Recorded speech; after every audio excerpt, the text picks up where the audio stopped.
Bienvenue à LM Studio. Ce logiciel sert essentiellement à utiliser des outils d'IA localement sur notre machine. C'est comme un Ollama si vous voulez.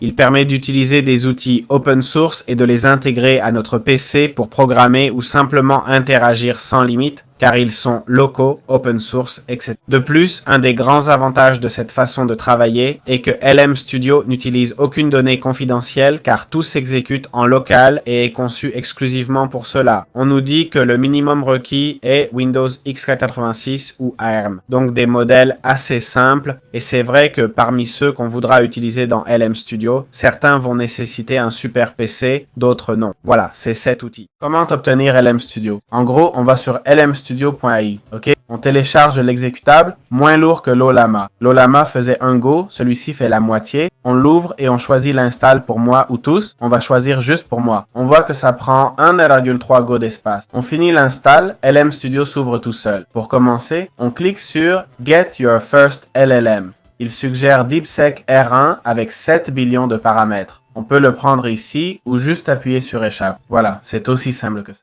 Et voilà, une fois LM Studio installé sur notre ordinateur, comme vous le voyez ici, nous avons diverses informations, c'est assez intuitif, où il nous parle de, eh bien, on peut ici mettre différents modes, le mode utilisateur avec juste les chats, le mode Power User et le mode développeur. Ici, on aurait des réglages avancés comme l'invite système, la température du modèle, etc. On en parlera dans une autre vidéo, mais voyons comment avoir notre propre modèle. Pour choisir un modèle, allons dans la section Découvrir, où nous pouvons sélectionner le modèle souhaité. Ici, nous aurons les différents DeepSeek. Le voilà intégré à Qwen avec 7 billions de paramètres. Et comme vous voyez, on nous donne diverses options. Et là, les différentes configurations que nous pouvons utiliser si on va exploiter le CPU de manière puissante, etc.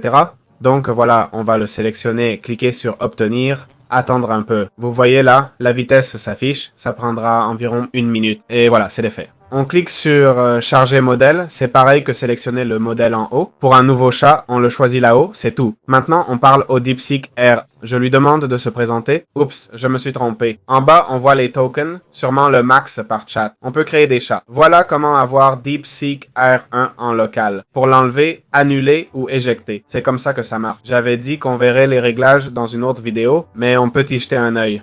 En gros, la température détermine l'aléatoire des résultats, pour qu'il soit plus ou moins créatif. On peut limiter la longueur de la réponse si on le souhaite. Ça agit comme la température, plus de hasard, moins de répétition et d'autres aspects aléatoires. On a aussi l'option d'avoir une sortie structurée et voilà. J'espère que ça vous a plu. À bientôt pour d'autres guides.